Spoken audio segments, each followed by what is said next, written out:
नमस्ते दोस्तों, स्वागत है आपका आप ही के अपने चैनल बियाउदे क्लासेस पे। और आज के इस वीडियो के अंदर हम लोग क्लास 12 फिजिक्स के महत्वपूर्ण लघु उत्तरीय प्रश्न को करेंगे, यानी कि सब्जेक्टिव क्वेश्चन को करेंगे। तो आज का ये वीडियो आपके लिए बहुत ही ज़्यादा खास होने वाला है। वीडियो को आप लोग शुरू से लेकर एंड तक देखते रहिएगा और अगर कोशिश कीजिएगा कि जो जो क्वेश्चन मैं यहाँ पर बता रहा हूँ उन सभी क्वेश्चन को आप लोग कॉपी में नोट करके याद कीजिएगा, ठीक है। तो चलिए आज के इस वीडियो को शुरू करते हैं और देखते हैं कि कौन कौन क्वेश्चन है।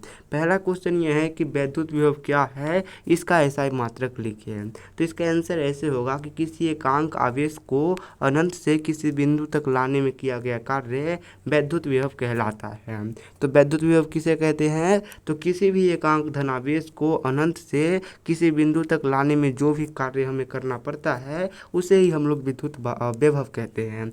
बात करें अगर इसके एसआई मात्रक की, तो इसका एसआई मात्रक वोल्ट होता है, ठीक है। याद रहेगा कि इसका एसआई मात्रक वोल्ट होता है। अगला क्वेश्चन ये है कि चालक की प्रतिरोधकता क्या है, इसका मात्रक लिखिए। तो इसका आंसर ऐसे होगा कि चालक की प्रतिरोधकता चालक तार की लंबाई यानी कि एल के समानुपाती एवं चालक तार के अनुप्रस्थ काट के क्षेत्रफल यानी कि एरिया के व्युत्क्रमानुपाती होता है। इसका एसआई मात्रक ओम मीटर होता है। तो देखिए चालक तार क्या होता है, तो जो चालक तार का प्रतिरोधकता होता है ये चालक तार की जो लंबाई होती है इसकी तो समानुपाती होता है, लेकिन जो चालक तार का अनुप्रस्थ काट का क्षेत्रफल होता है ये इसके व्युत्क्रमानुपाती होता है। और इसका एसआई मात्रक क्या होता है, तो इसका एसआई मात्रक ओम मीटर होता है। तो ये भी क्लियर हो गया होगा। अब बढ़ते हैं आगे।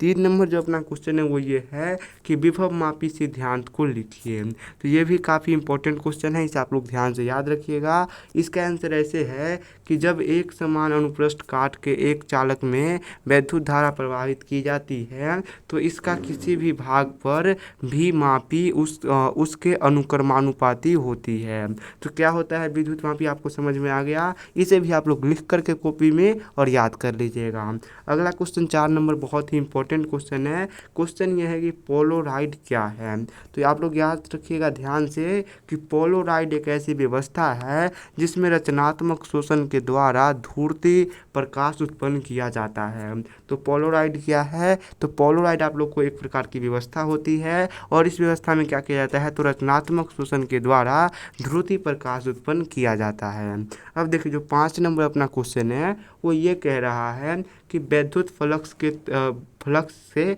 क्या तात्पर्य है। तो इसका आंसर ऐसे होगा कि वैद्युत क्षेत्र के क्षेत्र में लंबवत एकांक क्षेत्रफल से गुजरने वाले वैद्युत बल्ब रेखा को वैद्युत क्षेत्र फ्लक्स कहते हैं। तो वैद्युत फ्लक्स किसे कहते हैं, तो वैद्युत क्षेत्र के एक क्षेत्र में लंबवत एकांक क्षेत्रफल जो होगा उससे जो गुजरने वाली वैद्युत बल्ब होगी रेखा होगी उसी रेखा को हम लोग वैद्युत फ्लक्स कहते हैं। तो वैद्युत फ्लक्स भी क्लियर है। अब बढ़ते हैं आगे, लेकिन उससे पहले अगर आप लोग को वीडियो पसंद आ रहा है तो वीडियो को लाइक कर दीजिए, थोड़ा सा चैनल को सब्सक्राइब कर दीजिए ताकि आप लोग आगे ही ऐसे वीडियो देख सकें और अपने दोस्तों के साथ इसे थोड़ा सा शेयर भी कर दीजिए।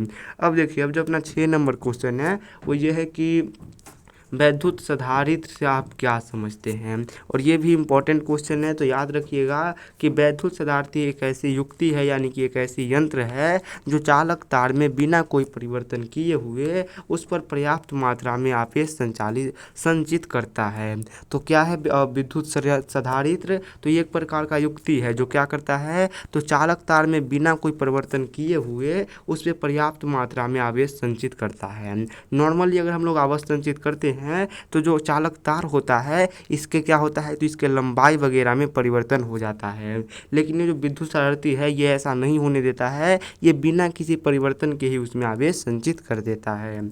अब देखिए जो 7 नंबर क्वेश्चन है अपना वो ये है कि आवेश की गतिशीलता से आप क्या समझते हैं। और ये मोस्ट MVVI क्वेश्चन में से एक है। तो याद रखिएगा कि आवेश क्षेत्र में किसी आवेश की अनुगमन वेग एवं विद्युत क्षेत्र की तीव्रता के अनुपात को आवेश की गतिशीलता कहते हैं। तो आवेश की गतिशीलता क्या हो जाएगा, तो जो विद्युत क्षेत्र होता है उसमें आवेश की जो अनुगमन वेग होती है एवं विद्युत क्षेत्र की जो तीव्रता होती है इसे ही हम लोग क्या कहते हैं, तो इसके अनुपात को ही हम लोग आवेश की गतिशीलता कहते हैं। अगला क्वेश्चन देखिए 8 नंबर क्वेश्चन ये है कि आवेश संरक्षण सिद्धांत को लिखें। और ये बहुत ही इंपॉर्टेंट क्वेश्चन है, तो आप लोग इसे याद रखिएगा कि आवेश संरक्षण सिद्धांत के अनुसार न तो आवेश को उत्पन्न किया जा सकता है और न ही आवेश को नष्ट किया जा सकता है। आवेशों का केवल स्थानांतरण ही किया जा सकता है। तो आप लोग याद रखिए कि जो आवेश का संरक्षण सिद्धांत होता है, इस सिद्धांत के अनुसार हम न तो आवेश को उत्पन्न कर सकते हैं यानी कि न ही बना सकते हैं, और न ही आवेश को क्या कर सकते हैं, तो न ही आवेश को नष्ट कर सकते हैं यानी कि इसको समाप्त कर सकते हैं। कर क्या सकते हैं, तो आवेशों का केवल हम लोग स्थानांतरण यानी कि एक वस्तु से दूसरे वस्तु में कर सकते हैं, इससे ज़्यादा हम लोग कुछ नहीं कर सकते।